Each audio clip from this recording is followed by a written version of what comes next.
হ্যাঁ গাইস, আমি যে ম্যাজিকের বলগুলো এনেছিলাম তোমরা দেখতে পাচ্ছ, এই ম্যাজিক যে বলগুলো বর্ধমান থেকে এনেছিলাম। তো আমি যখন নিয়েছিলাম তখন ভিডিও আমি বানিয়েছিলাম, কিন্তু রিসেট মারার পর আমার মোবাইলে ভিডিও মানে সব উড়ে যায়। চলো আপনাদেরকে দেখাবো মানে কত বড় হয়েছে আর কিভাবে এটা রাখতে হয়। চলো ভিডিওটা তোমরা ব্লগটা কন্টিনিউ করতে থাকো। তো গাইস, তোমরা দেখতে পাচ্ছ এখানে তিনটে আছে।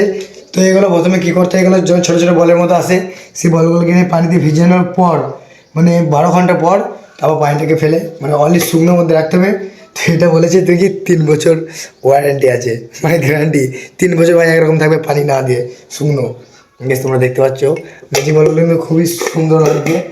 আর এখানে একটা ফটো আছে, আর কালকে একটা নিশ্চয়ই ভিডিও পরে আসছে। তো ভাই তোমরা দেখতে পাচ্ছ কত সুন্দর লাগছে জিনিসটা, দেখো সেই লাগছে। তো আজকের ভিডিওটা এতটাই ছিল গাইস। এগুলো যারা যারা মানে এরকম করতে চাও অবশ্যই করতে পারো, ভালো লাগবে দেখতে, যেহেতু ঘরে সাজাবার জন্য।